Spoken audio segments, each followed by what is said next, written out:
It was just another day, my first week into what I thought was my dream job. Fresh out of college at 22, I was back at my old high school, not as a student, but as a computer intern, tucked away in a cozy, technology-filled office in the school's basement. This place, a stark contrast to the dimly lit, somewhat eerie corridors outside, was my new haven, thanks to the fondness of 3 former computer science teachers who played a pivotal role in getting me here. Little did I know, this haven would soon turn into the setting of my worst nightmare. The day started like any other, with the buzz of fluorescent lights and the clacking of keys under my fingers. The office, with its clutter of tech gadgets and posters of old programming languages, felt like a bubble of the past and future intertwined. I reveled in the solitude, the distant hum of school life above barely reaching my ears, a reminder of the world outside this basement sanctuary. Then, suddenly, everything changed. The lights flickered off, plunging the room into an unsettling darkness, save for the glow of emergency exit signs. My phone buzzed with an alert. The school was on lockdown due to a potential armed threat on campus. My heart raced, the blood roaring in my ears as I scrambled to secure the door, realizing with a sinking feeling that the office had no lock. I hid under a desk, my breath shallow, trying to quiet the deafening fear inside me. Minutes stretched into eons, the silence broken only by my erratic breathing. Then, footsteps, slow, deliberate, approached the office door. The handle turned, and in the dim light of my computer screens, I saw him, a shadowy figure, his features obscured, but the unmistakable outline of a gun in his hand. Panic seized me, but I remained motionless, a statue of fear. As he moved around the room, my phone vibrated. It was a text from a concerned colleague, asking if I was all right. The phone screen lit up the dark corner under the desk, betraying my hiding spot. Our eyes met and time froze. The intruder, a man with a grimace that spoke of anger and desperation, recognized the fear in my eyes. I thought it was the end, my mind racing through every possible outcome in those split seconds. But survival instinct kicked in. I remembered a maintenance door behind a faux bookshelf, a detail shared by one of the former teachers who loved the school's hidden quirks. With a surge of adrenaline, I pushed past the intruder, the element of surprise momentarily disorienting him. I dashed to the bookshelf, pushing it aside to reveal the door, my heart pounding in my chest. The escape was narrow, the intruder recovering quickly and pursuing me through the twisting maintenance corridors. But luck was on my side. I emerged into the bright chaos of police lights and panicked faces outside, collapsing into the arms of law enforcement. They apprehended the intruder shortly after, a man with a vendetta against a faculty member over a long-standing dispute. Despite the trauma, relief washed over me as I learned that everyone was safe, especially the teacher targeted by the gunman. The ordeal had lasted only the length of a lunch break, but it felt like a lifetime had passed in those moments of terror. Reflecting on that day, I realized how quickly life could change, how a place of comfort could turn into a scene of horror. But I also discovered a strength within me I never knew existed. The experience left me with scars, yes, but also with a story of survival, a testament to the human spirit's resilience in the face of unspeakable fear.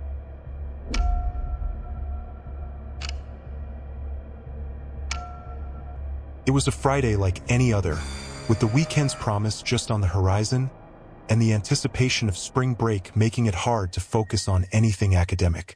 Our 7th period calculus class was the epitome of that Friday feeling, laid back and buzzing with the kind of energy that only comes when a break is near. Mr. Mason, ever the cool teacher, decided to ditch the usual lesson plan for an online quiz game. The atmosphere was light. We were relaxed, laughing, and enjoying the game, completely oblivious to how drastically the day was about to change. Halfway through the period, the intercom crackled to life, and the principal's voice, unusually tense, announced a lockdown. Confusion swept the room as Mr. Mason hurried to lock the door and pull down the window shades, his actions betraying a worry that he tried to hide beneath a calm exterior. We were instructed to move to the back of the room, away from doors and windows. Whispers and nervous glances were exchanged, The shift from a carefree atmosphere to one thick with anxiety was instantaneous. At first, we thought it was a drill, but the reality of the situation sank in when we heard shouting from the hallway. It wasn't the normal noise of a high school corridor. It was frantic, desperate, and filled with a kind of anger that sent chills down my spine. A man's voice, loud and unhinged, screamed threats as he banged on doors down the hall. My heart raced. Fear gripped me tightly as the possibility of coming face to face with this intruder became all too real. The screams grew closer, and then, terrifyingly, they were right outside our door. The banging was so loud, I thought the door might give way.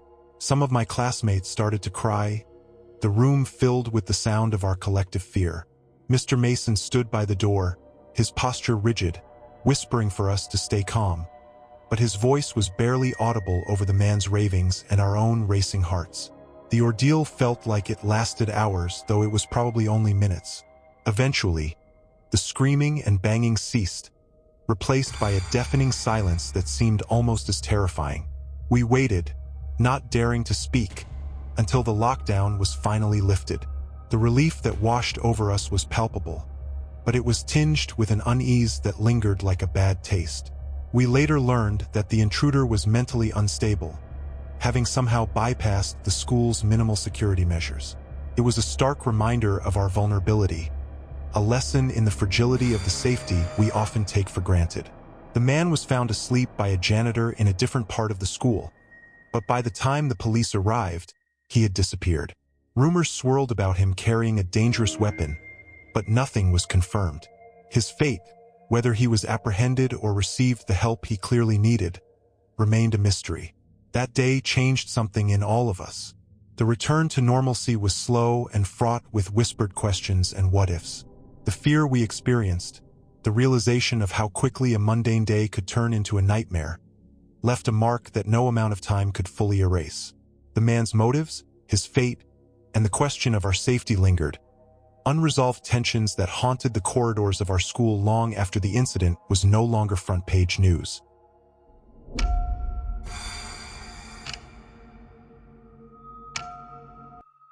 It was an overcast day in early October, the kind of day where the clouds seemed to press down on you with an unspoken promise of a storm.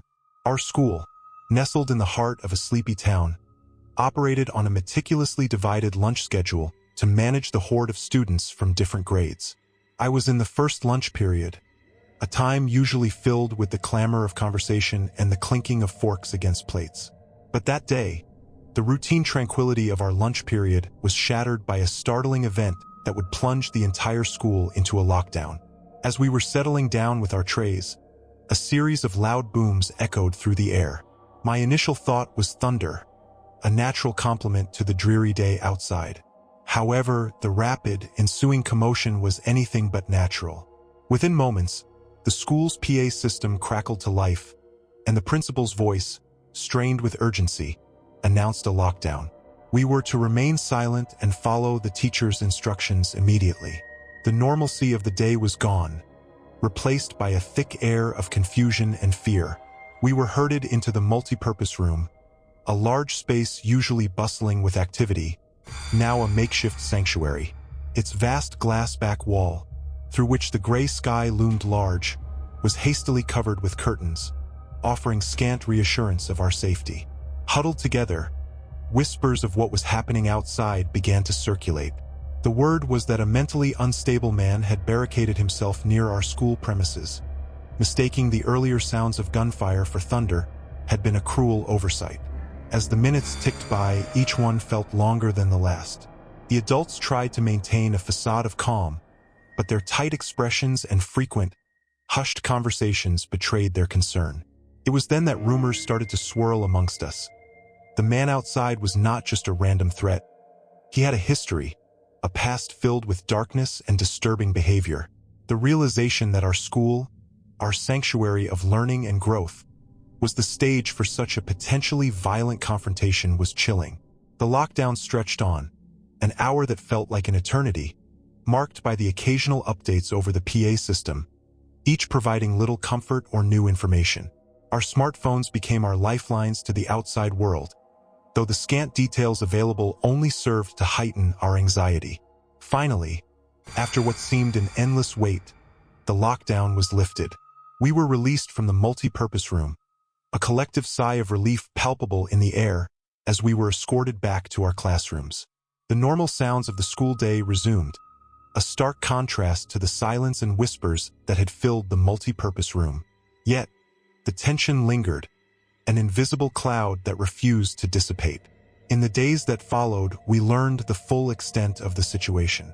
The man, plagued by demons of his own making, had been a ticking time bomb, his threats against himself and law enforcement a cry of despair that had brought our small town to its knees. The proximity of such danger to our school was a harsh reminder of the fragility of our everyday security, a lesson in the shadows that can lurk just beyond the safety of our familiar surroundings. This experience, a mere hour in the grand tapestry of our lives, left an indelible mark on us all. The fear, the suspense, and the eventual relief were not just emotions, but a journey through a reality we had never imagined we would face. It was a stark reminder that the world beyond our school gates could intrude, unbidden and unwelcome, into our lives. But it also showed us the strength we had together, as a community, to face the shadows and emerge, perhaps a little shaken, but unbroken.